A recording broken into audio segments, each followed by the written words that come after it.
평안하셨습니까? 다시 뵙게 돼서 반갑습니다. 오늘 제자 양육 과정 2단계 영의 삶의 세 번째 챕터입니다. 제목이 삶의 고뇌입니다. 교재 준비하시고 여러분 그 화면 밑에 왼쪽에 보시면 프린트아웃 하실 수가 있게 되어 있습니다. 우리가 첫 번째 챕터에서 영의 세계의 존재에 대해서 공부했었죠. 그리고 또 지난주에 천사와 마귀에 대해서 공부했는데 이 두 개 다 어떤 서론 부분이에요. 이제 오늘부터는 아주 실제적인 부분입니다. 우리가 매일의 삶에서 겪는 여러 가지 일의 안 보이는 영적인 실상들이 있죠. 그것을 우리가 함께 공부할 겁니다. 사실은 결국은 궁극적으로는 예수님께서 우리를 자유케 하신 그 자유에 대한 거예요. 영적인 자유죠. 오늘도 열심으로 우리 마음을 다해서 주님 바라보시면서 여러분 이 모든 것이 다 예수님께서 우리에게 주신 거예요. 예수님께서 우리에게 주신 은혜입니다. 마음에 잘 새기시고 우리 공부에 임하시기를 바랍니다. 필기구와 또 성경도 같이 준비해 주시면 감사하겠습니다. 기도합니다. 하나님, 주님을 찬송합니다. 감사합니다. 사랑합니다. 오늘도 우리와 함께 하셔서 주님께서 우리 하나하나를 인도해 주시고 우리 하나하나 위에 지혜의 영을 부어주셔서 오늘 공부하는 이 모든 것들이 잘 깨달아지게 해주시고 뿐만 아니라 우리 실제 삶에 잘 적용할 수 있게 해주시옵소서. 모든 우리 공부 과정 나눔 통해서 하나님께서 영광을 받으시기를 원하며 예수님 이름으로 감사기도합니다. 아멘. 자, 삶의 고뇌. 제일 먼저 이런 질문을 합니다. 우리가 예수를 믿죠. 그죠? 우리가 예수님의 십자가와 부활을 믿어요.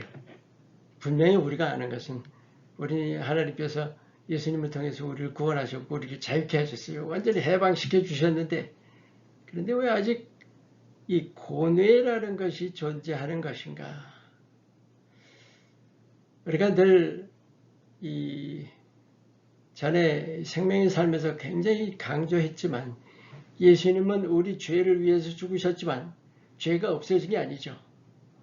죄 문제를 해결할 길을 열어주신 거예요. 죄 씻을 길을 열어주셨죠. 이 고뇌도 마찬가지예요. 고뇌 지금도 존재해요. 그런데 고뇌를 이렇게 풀어갈 길을 열어주신 거예요. 사실은. 우리가 해방됐다는 것을 예수님께서 우리를 해방시켜 주셨다는 것을 천국 가는 것만 생각하는 것이 아니에요. 바로 우리가 이 땅 살면서도 그걸 적용을 해야 되거든요. 결국 고뇌가 존재하는 이유는 아주 중요해요. 이거예요. 죄가 아직도 그대로 있기 때문이에요. 그런데 예수님께서 십자가에서 죽으신 것은 사실은 죄 자체를 없애주신 것이 아니죠. 죄로 인한 책임, 결과, 우리가 어떤 심판, 그것을 우리로 하여금 심판을 넘어가게 하신 거잖아요. 이 고뇌도 마찬가지예요. 고뇌가 아직 존재하는 이유는 죄 때문이 아니라 죄의 결과라는 거예요. 결과 때문. 우리가 그 공부를 하는 겁니다. 오늘 여러분 공부하시면서 이 부분을 정말 마음에 잘 새기시기를 바랍니다. 제일 먼저 우리 범죄의 결과, 생명과 사망. 잘 생각 안 해요. 우리 생명이라는 것에 대해서는 잘 생각 안 하고 사망 쪽에다가 아마 초점을 맞출 겁니다. 창세기 2장 17절. 선악을 알게 하는 나무의 열매는 먹지 말아요. 하나님께서 아담에게 아담과 이브에게 명하셨더니 네가 먹는 날에는 반드시 죽으리라. 그런데 3장 6절에 보세요. 여자가 그 나무를 본즉 먹음직 보암직 또 탐스럽게도 한 나무인지라 여자가 그 열매 따먹고 자기와 함께 있는 남편에게도 아담에게도 주매 그도 먹은지라. 분명히 하나님이 먹지 말라 하셨는데, 그리고 하나님께서 반드시 죽으리라 하셨는데 그것을 먹었어요. 하나님을 거역함으로 인해서 결국은 사망이라는, 죽게 됐다는 게 뭐예요? 사망이라는 저주에 빠지게 된 거예요. 여러분, 이 저주란 말이 굉장히 듣기가 싫어요. 근데 사실은 이게 굉장히 중요한 영적인 원리입니다. 우리가 이 사실을 이제 죽게 됐다. 근데 사망 쪽에서만 볼 것이 아니라 한번 생명 쪽에서도 한번 봐요. 3장 24절에 이같이 하나님이 사람을 쫓아내시고 아담과 이브가 에덴 동산에서 쫓겨났죠. 에덴 동산 동쪽에 그룹들, 전 시간에 나눴죠. 천사들입니다. 두루 도는 불칼을 두어서 생명나무의 길을 지키게 하셨다. 생명나무로의 길이 막혔다는 거예요. 우리가 죽는다는 것, 사망이라는 것을 이면에서도 봐야 된다는 거죠. 생명을 더 이상 누릴 수가 없게 된 것이 사망 아니에요? 우리가 이 생명과 사망에서 결국은 하나님께 불순종함으로 해서 더 이상 생명을 누리지 못하게 됐다는 그 사실이에요. 근데 또 한 가지 중요한 사실이 있습니다. 히브리서 2장 14절. 자녀들은 혈과 육에 속하였으니 예수님께서 같은 혈과 육을 입으셨던 이유는 뭐냐? 죽음을 통해서 죽음의 세력을 잡은 자, 곧 마귀를 멸하시려 하셨다. 결국은 뭐예요? 아담과 이브가 선악과를 먹음으로 해서 그때 이 죽음의 세력이라는 사망 권세가 마귀의 손에 들어가게 됐던 거예요. 우리가 바로 전 챕터에서 천사하고 마귀에 대해서 공부했던 거 기억하시죠? 결국 천사와 마귀라는 것이 별거 아닌 것 같지만 우리 삶의 고뇌와 아주 직결된 거예요. 여기서부터 벌써 나오죠. 사망 권세는 사단의 손에 있다. 자, 이제 그러면 저주라는 것이 뭐냐? 저주의 본질을 봐요. 신명기 28장 15절. 내가 만일 내 하나님 여호와의 말씀을 순종하지 아니하며, 여기 저주라는 것이 분명히 나옵니다. 내가 오늘 내게 명하는 모든 명령과 규례를 지켜 행하지 않으면 이 모든 저주가 내게 임하며 내게 이를 것이니. 이 전 28장 15절 이전에 온갖 저주들이 쭉 나옵니다. 그 모든 저주가 하나님께 어떻게 하면요? 불순종하면 그런 저주가 임하는데 그것이 바로 죄다. 근데 죄의 대가가 곧 저주다. 하나님께 불순종하는 것이 죄죠. 근데 그 죄로 인해서 우리가 값을 치러야 하는 것, 우리가 치러야 하는 대가가 바로 저주다. 요한복음 예수님께서 8장 34절에 이 말씀하셨습니다. 진실로 너희에게 이르노니 죄를 범하는 자마다 죄의 종이다. 여러분, 우리가 범죄하는 자는 죄의 종이라고 한다면 죄의 종은 어떻게 돼요? 죄를 끊임없이 자꾸 짓고 죄가 쌓여가죠. 그러면 저주도 어떻게 돼요? 저주도 쌓여가는 거예요. 여러분, 이 아주 중요한 영적인 원리인데 그 중요한 만큼 우리가 별로 마음 쓰지는 않는 것 같지 않나요? 자, 그 다음. 그렇다면 우리가 저주 부를 때 주위를 둘러보기 쉬워요. 누가 나를 이런 저주를 누가 나한테 책임 소재를 한번 봐요. 신명기 30장 19절 20절. 내가 오늘 하늘과 땅을 불러 너희에게 증거를 삼노라. 내가 생명과 사망 또 복과 저주를 내 앞에 두었은즉. 하나님께서 이스라엘 백성들에게 주시는 말씀이에요. 모세를 통해서 너와 네 자손이 살기 위하여 생명을 택하고, 택하는 건 누가 하는 거예요? 그다음 내 하나님 여호와를 사랑하고 그의 말씀을 청종하며 또 그를 의지하라. 분명히 택하는 것은 이스라엘 백성들이 택하는 거예요. 생명과 사망 둘 중에 하나 택하라. 또 복과 저주 둘 중에 하나 택하라 하는 거예요. 저주는 누가 택하는 거예요? 자기가 스스로 택하는 거예요. 그에 비해서 하나님을 택하는 것이 곧 생명이다. 분명히 아셨죠?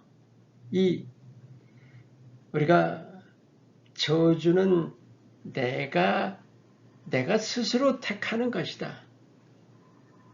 그렇다면 우리 변명을 핑계할 것이 없어요. 누구 때문에 이런 것이 아니죠. 그리고 하나님을 택한다는 것. 여러분, 우리가 저주를 택한다는 것이 어느 쪽 택하는 거예요? 사단을 택하는 거예요. 그래서 사망 쪽으로 가는 거죠. 그런데 하나님을 택하는 것이 생명이죠. 이 하나님과 사단 중에 하나를 택하는 문제 있죠. 결국은 이게 우리의 삶의 모든 일이에요. 봐요. 열왕기상에 엘리야가 이제 18장 21절에 보세요. 엘리야가 모든 백성에게 가까이 나가 이르되 너희가 어느 때까지 둘 사이에서 머뭇하려느냐. 여호와가 만일 하나님이면 그를 따르고 바알이 만일 하나님이면 그를 따를지니라 하니 백성이 말 한마디도 대답하지 아니하는지라. 이 둘 사이에서 머뭇한다는 거. 딴 사람 얘기 아닙니다. 바로 우리 얘기예요. 우리가 어떻게 사단과 하나님 사이에서 아니죠. 우리가 얼마나 사단의 유혹을 잘 받아요. 그래요. 머뭇하다가 유혹에 빠진다는 건 사단 쪽으로 가는 거예요. 우리가 그 분명히 신뢰해야 합니다. 하나님이냐 마귀냐. 이 선택, 삶의 모든 문제의 근원이에요. 이것이. 우리가 이것을 정말 모든 일에서 우리가 캐내고 자꾸 깊이 들어가 보면 결국 근원은 거기 있어요. 하나님이냐, 내가 하나님을 택했냐, 사단 쪽을 택했냐. 거기서부터 시작이 되는 거예요. 문제가 시작이 되는 거예요. 우리가 이것을 시인하고 끊임없이 우리가 하나님을 택하는 쪽, 사망이 아닌 생명을 택하는 것을 힘써야 하는 것입니다. 그 일이 지금 열왕기상, 신명기부터 열왕기상, 구약에서 끊임없이 지속된 일이지만 지금도 똑같이 계속되고 있는 일입니다. 하나님이냐 사단이냐. 여러분 어느 쪽 택하실 거예요? 정말 잘 마음에 새기시길 바랍니다. 자, 이제 우리 저주의 영향에 대해서 공부합니다. 세대적인 영향. 우리가 생명의 삶에서 공부한 것이 있어요. 죄는 혈통을 타고 내려간다. 이거 공부했으니까 더 이상 거기에 대해서는 말씀 안 나눕니다. 그런데 그게 조상들의 잘못이에요? 꼭 그렇게 얘기해야 돼요? 그렇게 얘기할 수 없죠. 왜요? 내가 그 상황이었다면 나도 똑같이 그렇게 죄를 지었을 거라는 거죠. 선악과도 마찬가지죠. 아담이 먹은 것이 아니라 우리 다 똑같다는 거죠. 이제 죄의 세습의 원리를 봅니다. 먼저 죄의 구분을 봐요. 전에 공부했었죠? 원래의 죄가 있고 그것을 원죄라고 합니다. 아담과 이브가 선악과를 먹은 죄를 원죄라고 하죠. 그리고 조상들로부터 물려받은 죄가 유전죄입니다. 그리고 또 하나가 내 자신이 지은 죄죠. 베드로전서 1장 18절에 너희가 알거니와 너희 조상이 물려준 헛된 행실에서 대속함을 받은 것은 은혜나 금같이 없어질 것으로 된 것이 아니라 우리 예수님의 피로 된 거죠. 조상이 물려줬다. 그런데 그게 어떻게 되냐? 지금 바로 이 세대까지 내려오고 있는 거예요. 생명의 삶에서 공부한 바 중에 아주 굉장히 중요한 그 영적 원리가 있었는데 기억하시는지 몰라요. 출애굽기 20장 5절과 6절을 봅니다. 그것들에게 절하지 말며 섬기지 말라. 여호와 하나님 질투하는 하나님이다. 그 다음에 보세요. 나를 미워하는 자의 죄를 갚되 아버지로부터 아들에게로 3, 4대까지 이르게 한다.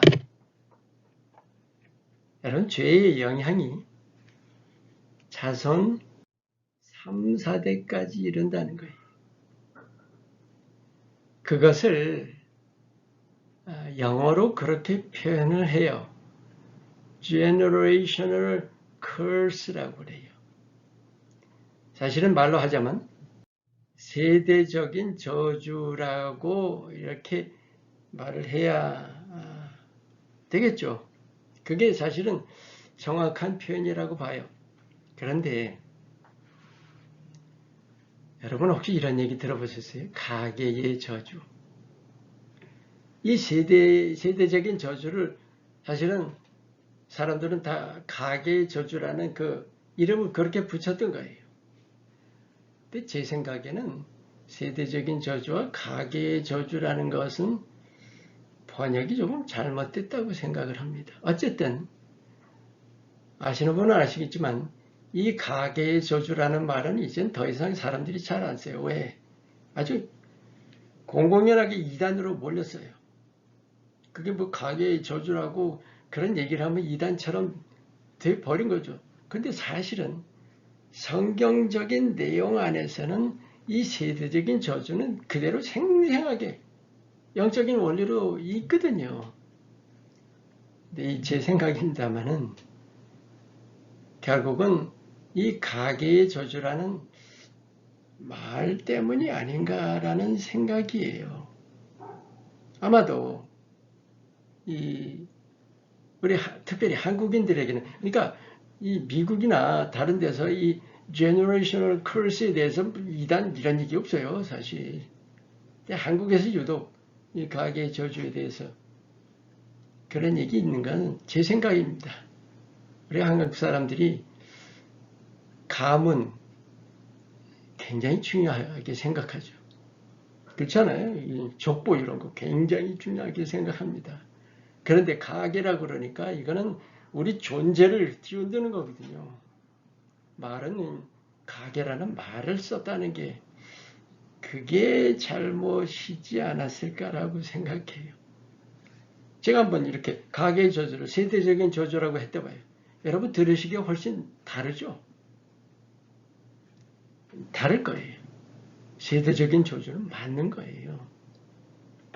앞으로 제가 세대적인 저주라는 그런 말로 사용을 하겠습니다. 그런데 이 오늘 출애굽기 읽으신 그 뒷부분에 보시면 나를 사랑하고 내 계명을 지키는 자에게는 천대까지 은혜를 베푸리라 하셨죠. 자손 천대까지, 그러니까 조금 전에 자손 3, 4대까지 그 죄의 영향, 하나님이 미워하신다는 그 저주가 영향을 미치는 것에 대해서 자손 천대까지 은혜를 베푸신다. 이 하나님이 은혜로우신 하나님이라는 것이 너무나 드러나죠. 지금 3세대하고 천은 비교하려고 하신 것이 아니죠. 하나님은 은혜가 목적이에요. 그런데 천대까지 은혜를 베푸신다. 그것을 우리 아까 가계의 저주라고 그러는데 이건 가계의 은혜 아니에요. 사실은 정확한 표현으로는 세대적인 은혜라고 그렇게 해야 된다고 생각합니다. 그런데 이제 중요한 우리가 알아야 할, 짚고 넘어가야 할 현실이 있어요. 무슨 현실? 로마서 3장 23절 모든 사람이 죄를 범하였으며 하나님의 영광에 이르지 못했다. 모든 사람이 죄를 범했다. 우리 생명의 삶에서도 공부했죠. 의인은 없나니 3장 10절에 똑같은 말씀 나오죠. 의인은 없나니 하나도 없다. 모든 사람이 죄를 범했다. 죄 없는 사람은 없어요. 그렇다면 죄 없는 사람이 없다면 결국은 저주가 없는 사람도 없는 거죠. 그렇죠. 저주가 끊임없이 이어진다는 거예요. 그것이 현실이에요.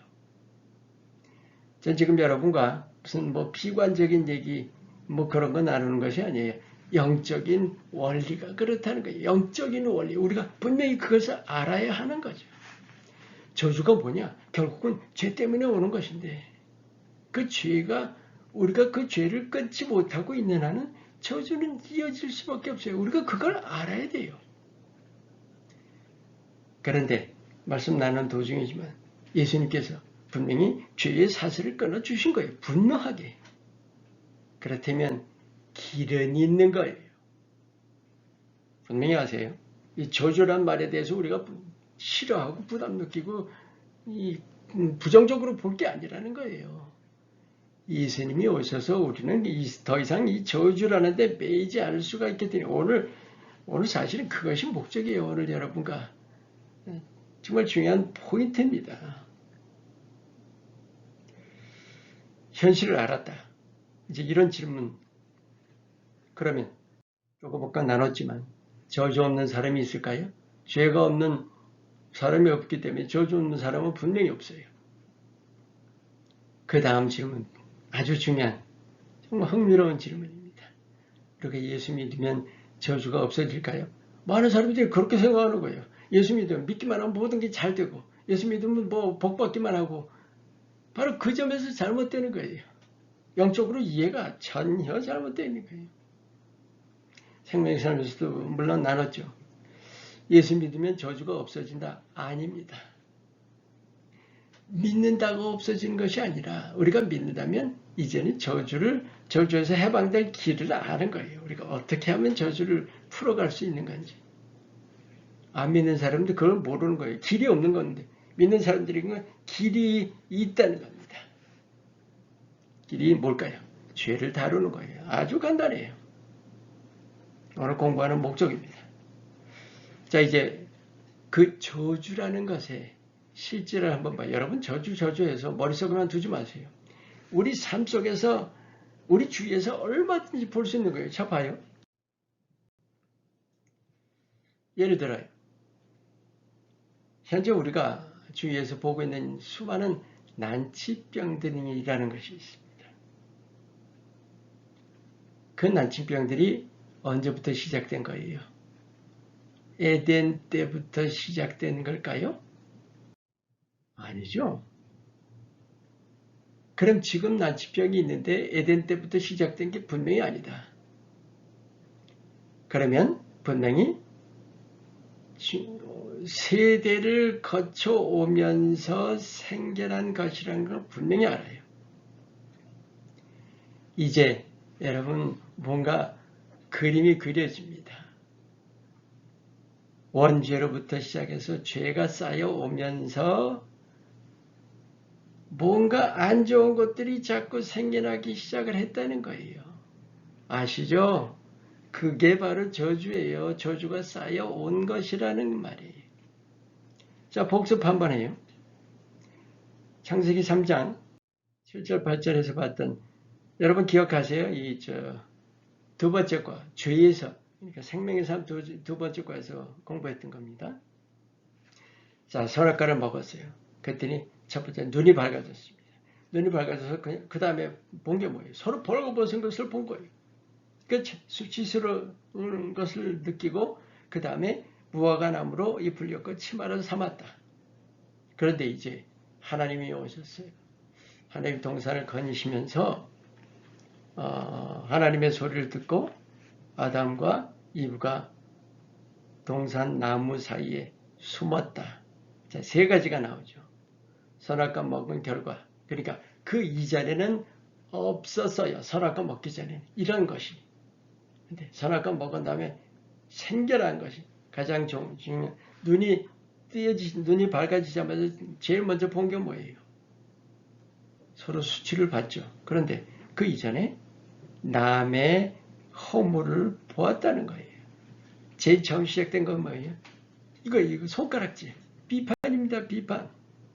네, 그 비판의 결과로 비판 때문에 생겨난 것이 뭐예요? 싸움이죠. 기억하세요? 우리 이화의 생명생활에서 공부했던 겁니다. 그리고 이제 수치스러운 것을 알고 무화과 나무 잎을 엮을 치마로 삼았다. 수치가 생겼던 거죠. 그러니까 수치라는 없던 것이 이제 생긴 겁니다. 수치로 인해서 그 다음에 수치 때문에 무엇이 생겼던 거예요. 그 다음부터 가렸다는 게 뭐예요? 거짓이죠. 온갖 부정들, 속임수들 그때부터 생겨난 거예요. 이게. 그리고 하나님을 피해서 숨었다. 두려움이 그전엔 두려움이 없었어요. 하나님과 늘 함께 거닐다가 이제는 하나님이 두려워서 숨었다. 근데 두려움 때문에 뭐가 왔어요? 연약이 온 거죠. 그때 나눴던 말씀대로 모든 병의 근원은 스트레스다. 바로 이 연약함 때문에 병과 온갖 것들이 생겨났던 거예요. 정신병도 생겨났던 것이고. 자, 우리 조금 아까 생각했던 그 불치병, 난치병들. 바로 이 두려움 때문에 연약이 왔고, 연약으로 인해서 우리 안에 끊임없는 어떤 안 좋은 것들이 생겨나기 시작했어요. 병뿐만이 아니죠. 온갖 장애들도 그렇게 해서 생겨났던 거예요. 말로 하자면 우리가 생각하기에 건강하지 않은 모든 것, 다예요, 다. 자, 그 다음. 저주에 대해서도 또 같습니다. 저주에 대해서도. 그러니까 지금 본 것은 이제 선악과를 먹고 나서 선악과 이전에 없었던 것이 생겨났던 것이 그런 것들이 있다. 그런데 저주에 대해서도 구체적으로 나와 있습니다. 창세기 9장 25절에 노아가 이제 어떤 사건으로 인해서 여러분 아실 거예요. 설명은 안 드리겠어요. 가나안에게 함의 아들인 가나안에게 저주를 했어요. 사실은 이제 함이 노아가 술 먹고 취해 있는데 벌거벗고 누워 있었거든요. 그것을 자기가 좀 덮어주지 않고 형들에게 와서 막 얘기를 했는데 그 셈과 야벳이 들어가서 그것도 자기 뒷걸음질해서 들어가서 저희 아버지를 이렇게 이불로 덮어줬던 거죠.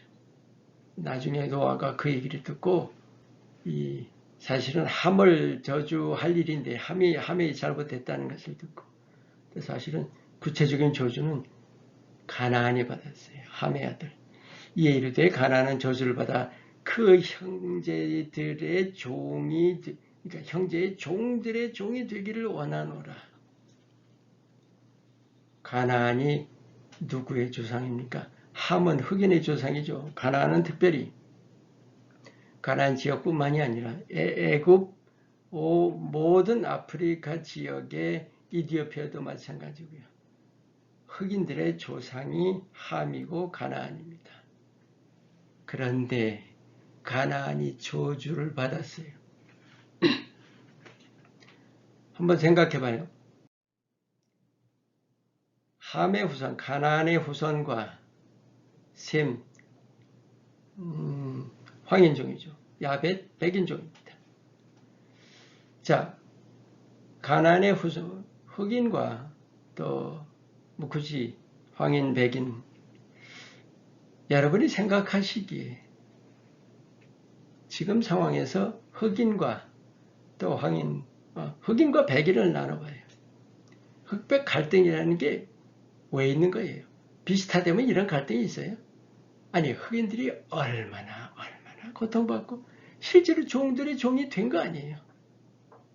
여러분, 이거 우리가 무슨 역사적인 사실로 이해를 할 게 아니에요. 저주받았어요. 그것도 사실은 일종의 죄로 인해서. 제가 여러분과 나누기를 원하는 영적 원리라는 것은 저주가 그때부터 시작된 저주가 지금까지 내려오고 있는 거예요. 더 깊은 나눔은 하지 않겠습니다. 그런데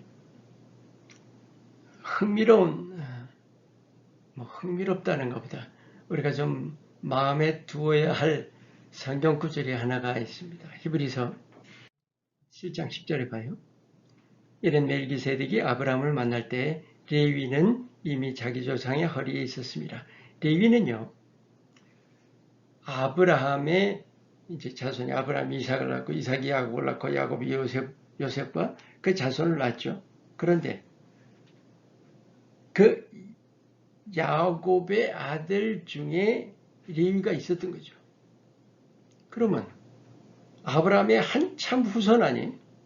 여기 보시면 멜기세덱이 아브라함을 만날 때에 레위는 지금 있지도 않고 한참 뒤의 후손인데 이미 자기 조상의 허리에 있었습니다. 이것을 이제 간단하게만 말씀드릴게요. 결국 레위의 씨는 이미 아브라함에게도 있었다는 거죠. 어떻게 볼 수 있어요? 여러분들은 지금 여러분의 씨가 여러분 부모뿐만이 아니라 여러분의 할아버지, 할머니, 그 조상에게도 여러분의 씨는 그 위에 다 있어요. 사실은 여러분의 씨는 아담에게도 있었다는 거죠. 우리가 아담의 죄를 지금 이어받고 있는 그 저주를 이어받고 있는 이유가 바로 그거예요. 이게 영적인 세습의 원리죠. 그것을 이렇게 한번 생각해봐요. 우리 부모에게 뭐를 물려받은 부모가 어떠면 자녀도 어떻게 되고 하는 거 있죠. 좋은 것도 물려받지만 안 좋은 것도 물려받죠. 그게 바로 저주예요. 자, 우린 그것을 유전이라고 이해를 합니다. 그리고 유전자의 그런 것이 이제 유전자라는 그 안에 어떤 요소가 있다고 생각하는데 저주도요. 이렇게 이해를 할 수가 있다는 거죠. 유전자를 우리가 흔히 이해하는 유전자를 영적으로 이해하면 저주가 실려 있는 것으로 볼 수 있어요. 이해가 되시죠? 분명히 여러분의 씨는 조상에게 있어요. 이미. 그런데 그 조상의 죄로 인한 저주는 그 씨가 있었기 때문에 내게까지 내려온다는 거예요. 그러면 이제 저주가 혈통을 타고 내려온다는 사실. 우리 실제적인 걸 보기 전에 여러분 좋은 예가 있잖아요. 부모에게서 부모가 어떤 성격을 담는다는 거 있죠. 좋은 성격도 담지만 이런 거요. 여러분 병원 가서 여러분 첫 번째 병원 가서 병원에 등록할 때 퀘스천이 뭐라 그럴까?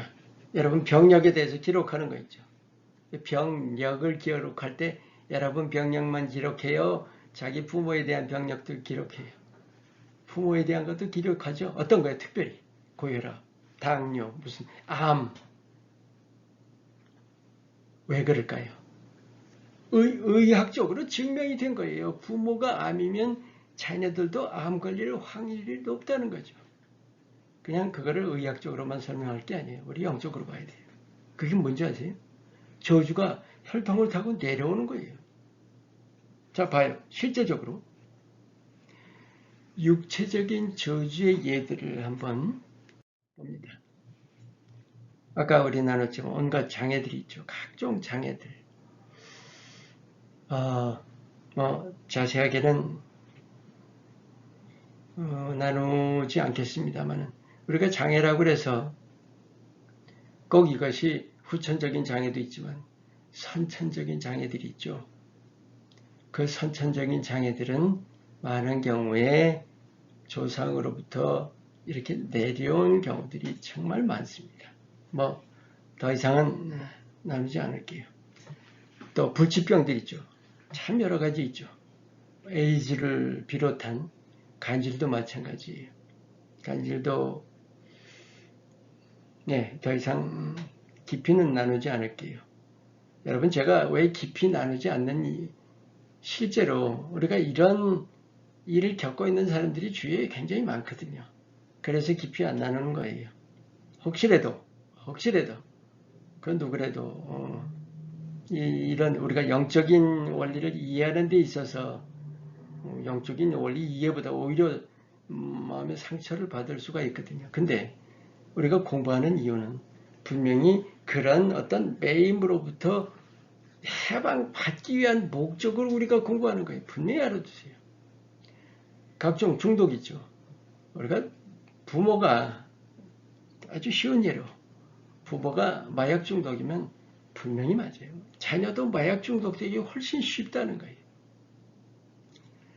그런 육체적인 어떤 물려받는 것들 있고 또 정신적인 것을 봐요. 각종 정신질환, 조금 아까 그 육체적인 것도 분별이 꼭 필요합니다. 자연적인 것이 꼭 있어요. 그런데 그런 영적으로 물려받는 것도 있다는 거죠. 정신질환도 마찬가지예요. 자연적인 뭐라고 표현을 해야 될지 모르겠네. 그런데 그것이 영적인 이유로 해서 정신질환 걸리는 경우가 있어요. 저는 제 여동생이 어느 날 갑자기 정신질환이 걸렸어요. 저희 가정은요, 제 여동생이 정신질환이 걸린 후부터 3년에 걸쳐서 지금 저희 가정은 완전히 망가졌어요. 우리 부모님 사이부터 시작해서 정말 잘 살던 집이 3년 동안에 뭐라 그럴까요? 완전히 무너졌어요. 그거 하나로. 얼마나 고통을 받았는지 모릅니다. 그런데 난 나중에 알았죠. 그것이 영적인 거였다는 걸. 결국 계속 나누자면 제 여동생은 3년 동안 정신질환을 앓다가 결국 먼저 세상을 떠났습니다. 정말 긴 얘기예요. 제가 제 여동생에 대한 역적인 원리를 그걸 풀어나갔던 정말 길었던 시간들. 여러분 이제 필요하시면 저거 한번 나눠요. 그리고 강박관념들 우습게 생각하지 마세요. 이 부모의 어떤 그러니까 조상으로부터 내려온 열등감도 마찬가지고요. 그런 거 여러분 좋지 않은 성격 있죠. 혈기, 욱하는 거, 고집스러운 거 그런 표현들 하죠. 누굴 닮아서 고집불통이라는 누굴 닮은 거예요? 부모 얘기하는 거잖아요. 물려받는 거예요. 근데 고집불통이 좋은 거예요? 결코 좋은 거 아니죠. 그것도 저주예요. 우리가 그걸 알자는 거죠. 새 많은 것부터 시작해서 수도 없이 많죠. 또 하나 있어요. 가문입니다. 여러분 케네디 가문의 저주라는 거 아주 공공연하게 알려져 있죠. 여러분 케네디 가문에 왜 저주가 있는지는 아세요? 그건 기독교적으로 지금 우리가 하나님을 알지 못하면 이거는 이해를 못해요. 케네디는 가톨릭 집안이에요. 패밀리가 아주 독실한지 모르겠지만 근데 케네디가 여러분 공립학교에서 이 기도를 기도 못하게 하는 법안에 자기가 거부할 수 있는데도 불구하고 그 법안이 자기한테까지 올라왔을 때 거기 사인을 했어요. 케네디가. 그런데 바로 이 존 F 케네디부터 시작해서 여러분 한번 인터넷 뒤져보세요. 모르는 분들은. 얼마나 그 다음 죽고 아주 대표적으로 얼마나 그 죄가 컸던 죄인지 지금도 공립학교에서 기도를 못해요. 그 법안 때문에. 그 전에는 넘어갑니다. 마찬가지로 또 이 얘기도 좀 조심스럽지만 무당 또는 조상이 무당이었든지 조상이 점술가였든지 하는 후손들이 그 영적인 영향을 많이 받습니다. 제가 한국에서 목회했을 때 개척했던 그 교회에 아주 그냥 뭐라 그럴까 불교 가문이에요. 불교 가문 전 가족이 결국은 독실한 크리스찬이 돼서 정말 믿게 된 가정이 있는데 믿게 된 경우가 아주 간단하게 말씀드리면 그 아들이 어느 날 갑자기 양의도 모르고 한의도 모르고 그냥 그 아들이 정말 청년인데 척추에 아주 그냥 어떤 쇠방망이 같은 게 들어있는 것 같아서 고통스러워서 어쩔 줄 모르는데 뭐 찍어보고 아무런 이상도 없어요. 건강해. 근데 얘는 고통스러워하는 거거든요. 너무 이것저것 안 되니까 할 수 없이 어느 날 그 가족이 교회 앞을 걸어가다가 4층까지 있는 교회로 올라왔다니까요. 결과만 말씀드릴게요. 그 가문 완전히 장손이에요. 1년에 제사만 30번을 드린다나요? 근데 그 가문이 모든 불상들 다 치우고 불경들 다 치우고 정말 잘 믿기로 작정한 다음에 어느 날 갑자기 치유받았어요. 정말 놀라운 일. 전 지금 생각만 해도 눈물이 나요. 영적인입니다. 자 이제 이거 하고 다음 뒷페이지로 넘어가요. 모든 거래의 결국 근본 원인은 죄로 인한 저주라는 사실. 무척 중요합니다. 이 두 가지가 꼭 필요해요. 이것을 시인해야 돼요. 그리고 시인만 해서 될 게 아니에요. 시인만 한다면 이건 안 믿는 사람하고 똑같아요. 시인했으면 풀어가야 하는 거예요. 이제 우리가 여기 지금 국공부라는 거예요. 왜 풀어가야 돼요? 예수님이 우리를 위해서 십자가에 죽으시고 부활하신 거예요. 그것을 위해서. 이렇게 생명의 삶에서도 공부했죠. 하나님은 우리의 연약함 다 알고 계세요. 그것을 위해서 우리를 불쌍히 여기셔서 친히 인간이 되셔서 십자가에 죽으신 겁니다. 자, 다음 과로 넘어가요. 다음 과랜다. 다음 페이지입니다. 자, 그래서 이제 그 뒷면을 보세요. 저주에서의 해방. 예수님께서 십자가에 죽으시고 부활하셨습니다. 디모데후서 1장 10절 말씀. 이제는 우리 주 구주 그리스도의 예수의 나타나심으로 말미암아 나타났으니 그는 사망을 패하시고 복음으로써 생명과 썩지 아니할 것을 드러내셨다. 사망을 패하셨다. 고린도전서 15장 55절 말씀. 사망아 나의 승리가 어디 있느냐? 사망아 네가 쏘는 것이 어디 있느냐? 결국 예수님께서 십자가에 죽으시고 부활하심으로 사망의 권세를 패하셨다. 아까 우리 시작할 때 공부했던 대로 아담과 이브가 선악과를 먹으면서 어떻게 돼서 사단의 손에 사망 권세가 주어진 거예요. 사단이 그 사망 권세를 아주 가지게 됐던 거죠. 그런데 그 사단이 가지고 있던 사망 권세를 아예 피하셨다는 거죠. 그게 무슨 뜻일까요? 바로 그 선악과 먹어서 그 원죄라는 것으로 인해서 임했던 첫 저주, 사망이라는 저주, 그것을 예수님께서 부활하심으로 십자가에 죽으심으로 소멸하셨던 겁니다. 엄청난 은혜예요. 여러분, 이렇게 간단하게 말씀 나누고 끝날 일이 아닌데, 하여간 이것처럼 중요한 것이 없어요. 십자가에 죽으시고 부활하심으로 이제는 그 저주를 소멸하셨다. 갈라디아서 3장 13절. 또 하나 저주라는 말을 기억하실지 몰라요. 그리스도께서 우리를 위하여 저주를 받은 바 되사 나무에 달려서 저주를 받으셨죠. 율법의 저주에서 우리를 속량하셨다. 예수께서 저주를 받으신 뜻은 율법의 저주에서 우리를 속량하셨다. 왜 율법의 저주라 그랬죠? 지키지 못할 법이니까 결국은. 네, 그 저주에서 우리를 해방시켜 주셨다. 바로 그 은혜로 우리가 지금 구원을 받은 겁니다. 이제 굉장히 중요한 겁니다. 이제부터 어떻게 적용할 것이냐입니다.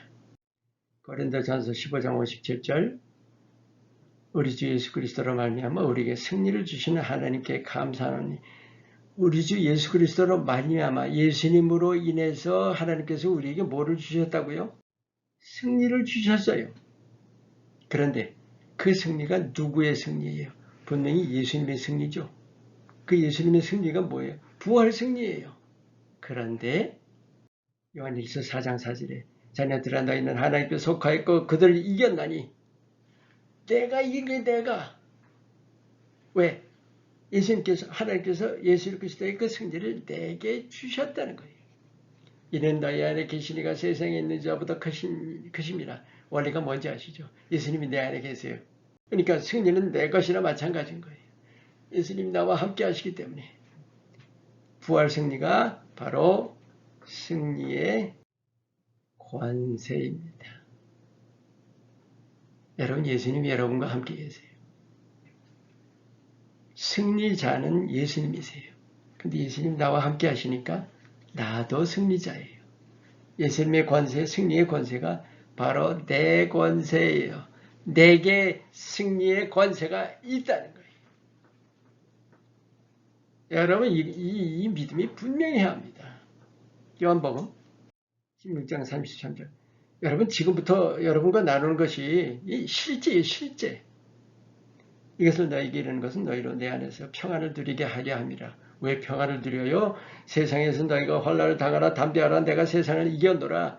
세상에서 환난을 당하는데도 우리는 평안을 누릴 수 있어요. 왜? 예수님이 세상을 이기셨기 때문에. 나하고 무슨 상관이에요? 나도 이긴단 말이에요. 세상을 이긴다는 게 뭔지 아세요?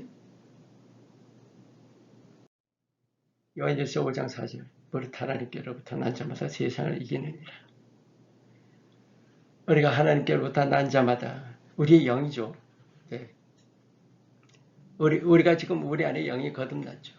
그래서 영은 세상을 이겨요. 근데 우리가 그 영인 우리의 영이 세상을 이긴다는 것을 우리 자신이 세상을 이기는 것과 마찬가지예요. 세상을 이기는 승리는 이것이니 우리의 믿음입니다. 분명히 영적인 선포예요. 우리 육신 가지고 이기는 것이 아니라 영으로서 이기는 거예요. 이제 한번 쭉 공부해 보세요. 여러분 너무도 중요해요. 너무도 중요해요. 세상을 이긴다는 것은 세상 자체를 이기는 것이 아니라 공중권세 잡은 자 우리 전과에서 나눴죠. 공중권세 누가 잡고 있어요? 사단이 잡고 있죠. 세상을 이긴다는 것은 마귀를 이기는 거예요. 마귀를 이기는 것이기 때문에 더 이상 죄의 종이 아닙니다. 할렐루야. 정말 여러분과 이런 말씀 나눌 때는 밤새도록 나누고 싶어요. 왜냐하면 이것처럼 중요한 게 없어요. 예수님께서 우리를 위해 십자가에 죽으신 아주 중요한 것이 바로 이거예요. 다시 말씀드려요. 예수님은 우리 천국 보내시려고 죽으신 것이 아니에요. 이 땅에서도 우리가 자유를 누리라고 죽으신 거예요. 보세요. 갈라디아서 5장 1절 말씀. 그리스도께서 우리를 자유롭게 하시려고 자유를 주셨으니 몇 번 나눴죠. 우리 생명의 삶에서도 또 지난 챕터에서도 나눴습니다. 그러므로 굳건하게 서서 다시는 종의 멍에를 매지 말라. 그리스도께서 자유를 주셨어요. 여러분, 이거 정말 중요한 결론입니다. 그런데 저주의 멍에를 벗어버려라. 그런데 조그맣고 우리 나눴죠. 뭘 가지고 벗어버려야 돼요? 내가 뭐가 있어서 저주의 멍에를 벗어요? 믿음입니다. 믿음.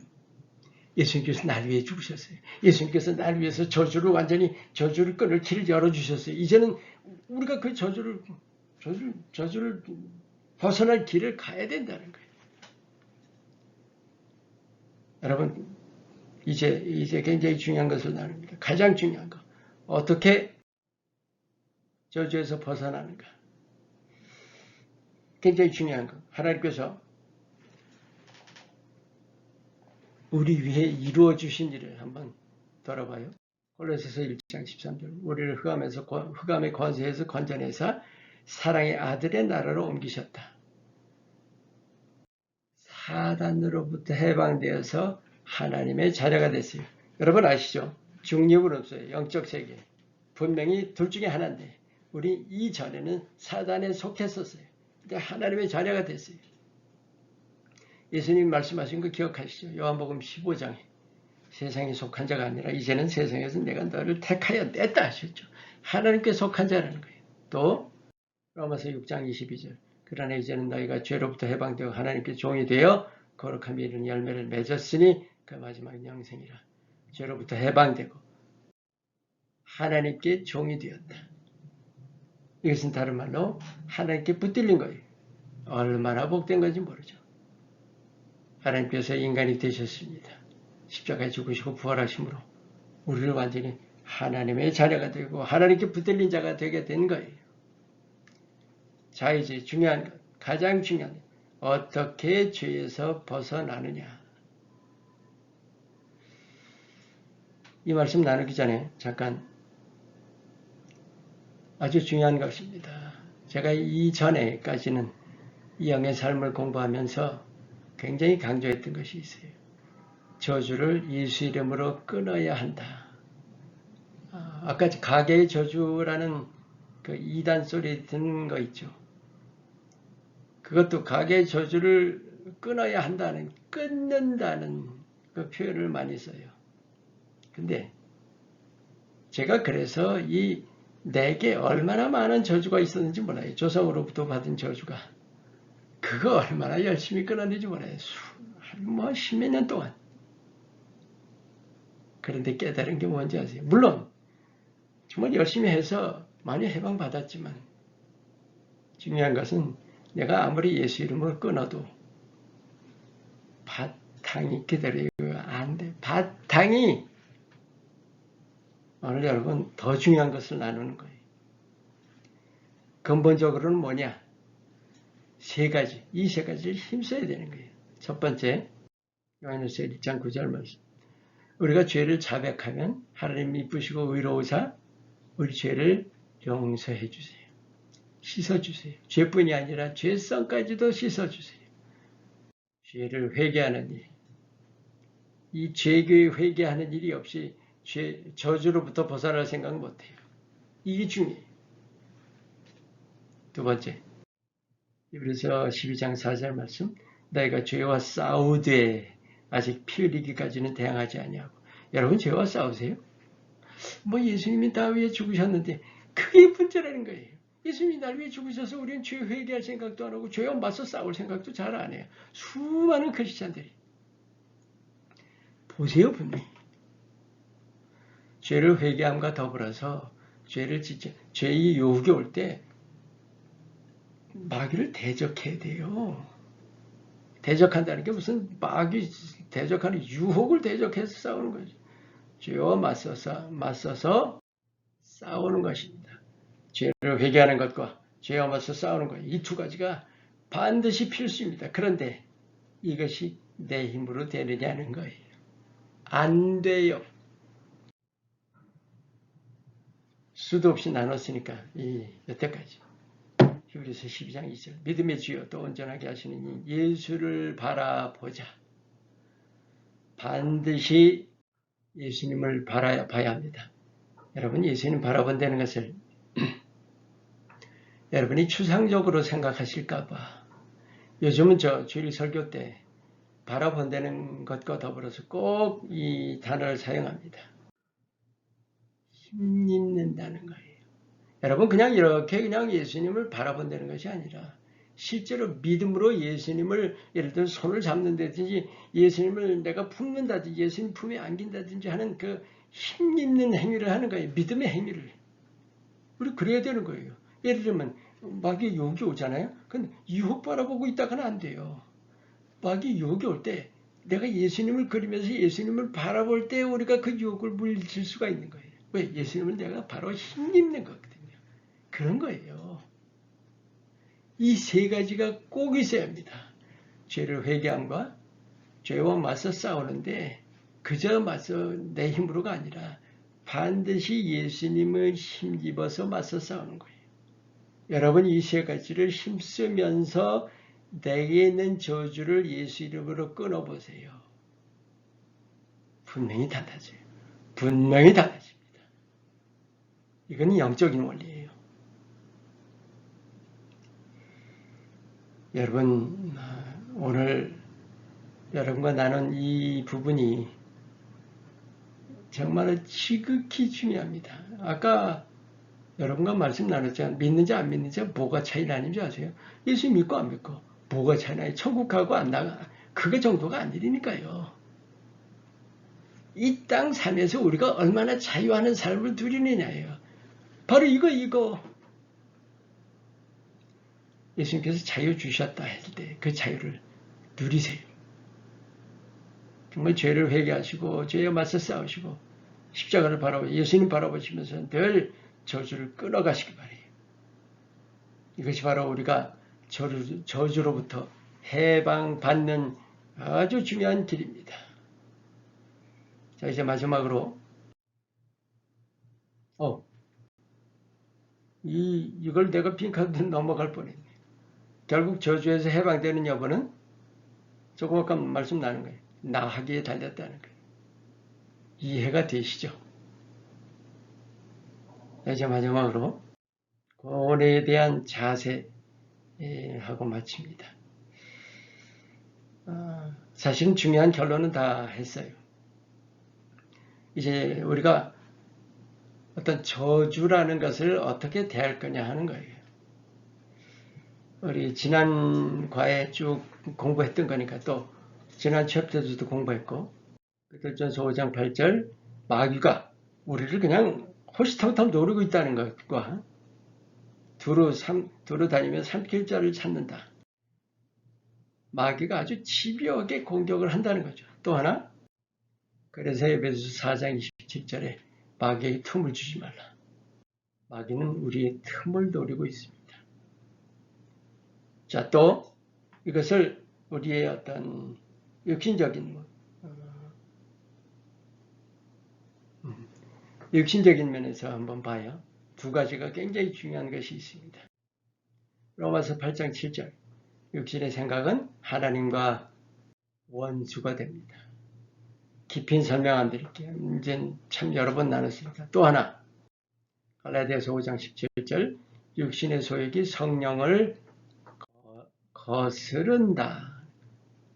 이 두 가지 한번 보세요. 육신의 생각이 하나님과 원수되고 육신의 소욕이 성령을 거스른다. 육신이 얼마나 우리 마귀의 유혹에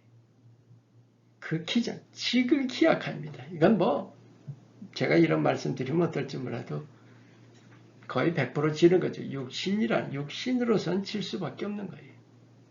그런데 그에 비해서 우리 영은 어때요? 챕터 1에서 처음 챕터에서 우리 나눴죠. 하나님께로서 난 자마다 하나님께서 나신 자가 지키신다 그랬죠. 우리 영은 예수님이 지켜주시는 거예요. 끄떡 없어요. 영은. 영에 대해서는 여러분 걱정할 필요가 없습니다. 우리 육신이 마귀의 유혹에 지극히 약하다는 그 현실, 우리 삶의 정말 생생한 삶의 모습입니다. 우리가 마음에 잘 어쩔 수 없다고 포기하는 것이 아니라 우리가 그걸 깨닫고 대처를 해야 된다는 거죠. 결국은 이거예요. 성화라는 거룩함에 대한 문제입니다. 이것도 다 복습이에요. 데살로니가 전서 4장 3절 하나님의 뜻은 뭐예요? 우리의 거룩함입니다. 디도서 3장 5절 우리를 구원하시되 우리의 행위로 말미암지 않고 하나가 있죠. 그 긍휼하심을 따라서 첫째가 중생의 시심이라는 것이 있어요. 또 하나가 성령의 새롭게 하심으로 하셨다. 성령님은 우리와 함께 하셔서 우리는 날마다 새롭게 하세요. 또 하나 데살로니가 후서 2장 13절에 하나님이 처음부터 너희를 택하사 성령의 거룩하게 하심. 이 두 가지 한번 봐요. 성령의 새롭게 하심과 성령의 거룩하게 하심. 이것이 뭐예요? 결국 예수님을 닮아가도록 이끌어 주시는 거예요. 여러분, 하나님의 궁극 목표는 하나님의 나라입니다. 그런데 하나님의 나라가 뭐예요? 하나님 나라의 구성원이죠. 우리 생명의 삶 1과부터 공부했던 겁니다. 여러분. 근데 그 구성원이 그냥 구성원이 아니라 하나님 나라에 합당해야 돼요. 하나님 나라에 맞는 모습으로. 우리가 거기 들어가기 위해서 그래서 우리가 끊임없이 그 나라에 맞는 모습으로 이 땅 삶 속에서 자라가야 한다는 거예요. 그것이 예수 닮아가는 것이죠. 그것을 위해서 하나님께서 이 땅 삶에서 우리를 이렇게 인도하십니다. 히브리서 12장 11절 무릇 징계가 즐거워 보이지 않고 슬퍼 보이지만 그로 말미암아 연단받은 후에 의와 평강의 열매를 맺는다. 또 하나 야고보서 1장 3절 4절 믿음의 시련 인내를 만들어내고 그 인내를 온전히 이룰 때 온전하고 구비하여 조금도 부족함이 없게 된다는 거예요. 또 하나 욥기 23장 10절 그가 나를 단련하신 후에 내가 순금같이 되어 나오리라. 믿음에 대한 것이죠.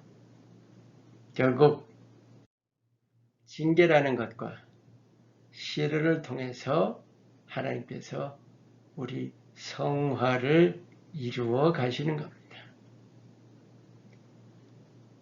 기왕 징계라는 그 말씀을 나누면서 질문을 하나 드립니다. 여러분, 징계받는다는 거 있죠.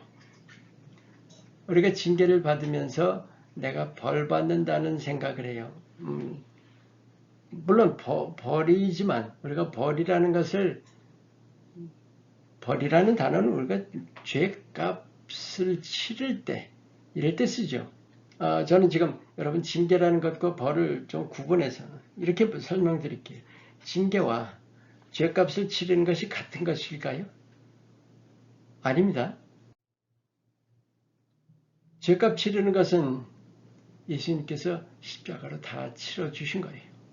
그게 우리가 심판이 없다는 거예요. 믿는 자에게는 심판이 없다는 거죠. 심판이라는 게 죄값 치러야 되는 거거든요. 멸망.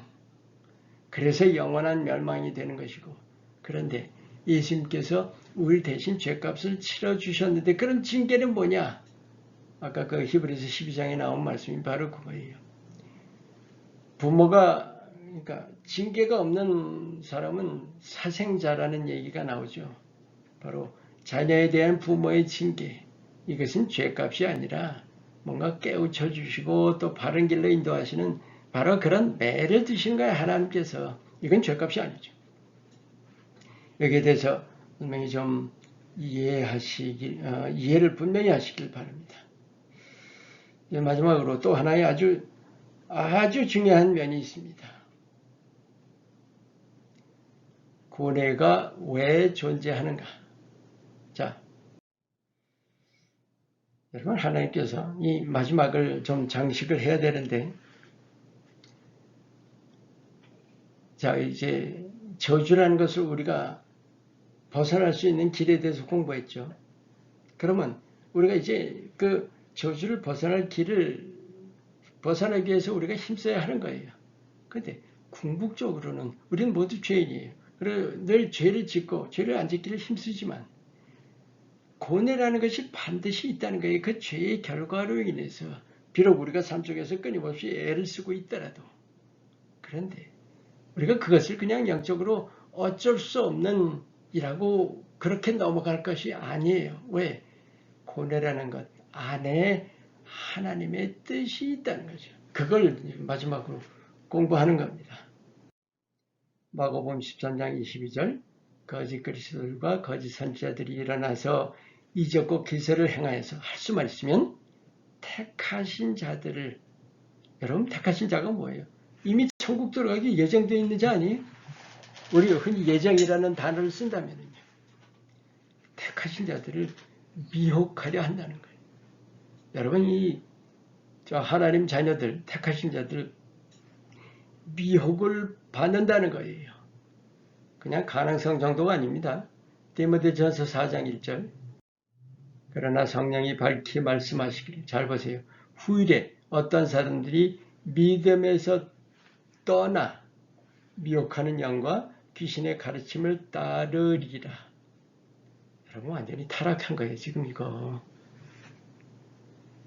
이거 분명히 믿음 안에 있다가 완전히 예수님께 등 돌리고 사단의 편으로 돌아간 거예요. 하나님의 자녀들이 미혹될 수 있다는 거예요. 제가 여러분과 나누는 것은 가능성 정도로 말씀드리는 것이 아니에요. 미혹되고 결국은 타락에 빠진 애들이 얼마든지 있다는 거예요.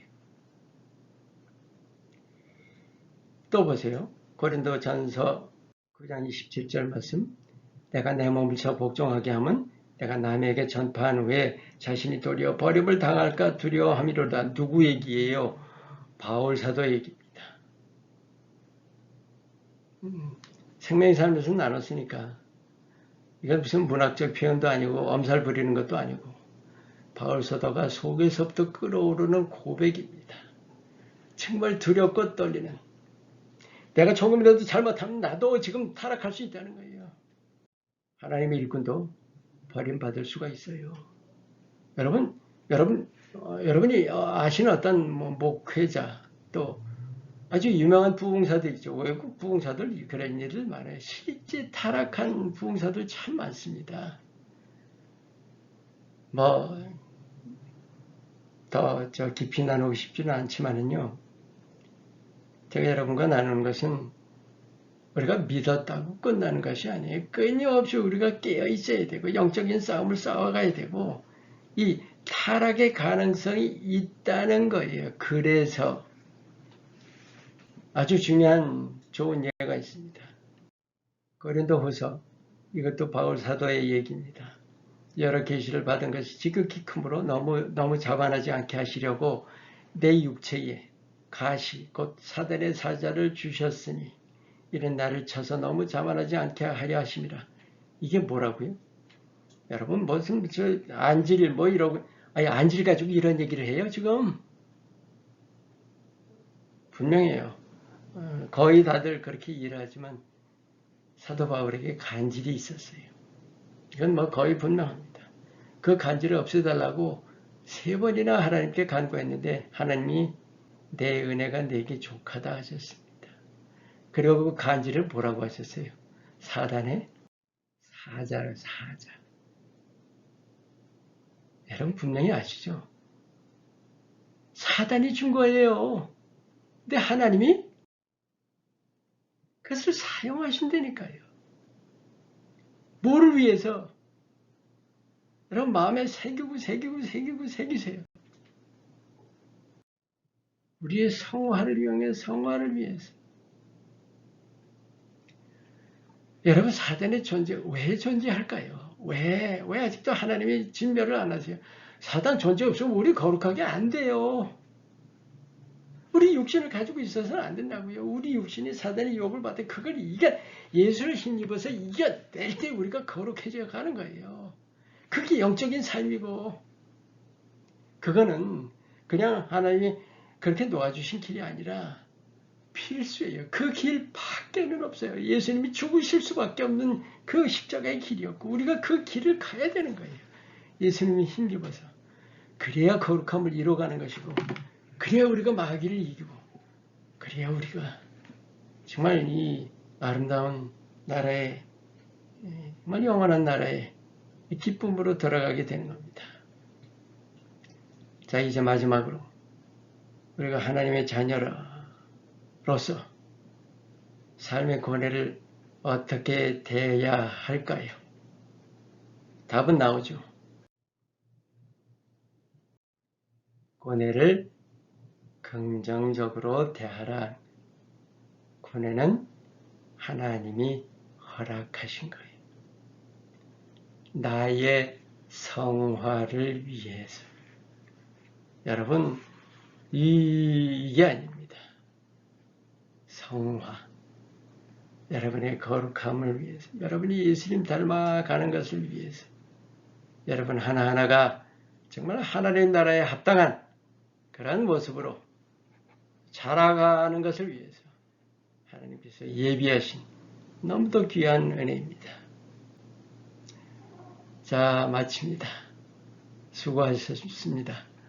다음 챕터는 진짜 더 중요한 치유와 회복입니다. 오늘 이제 실제 삶의 고뇌에 대해서 말씀 나눴잖아요. 물론 우리가 저주를 벗어날 길에 대해서도 나눴지만 우리가 그 어떻게 치유받고 어떻게 회복되느냐 하는 거예요. 기대하세요. 다음 주에 다시 뵙겠습니다. 평안하시길 바랍니다.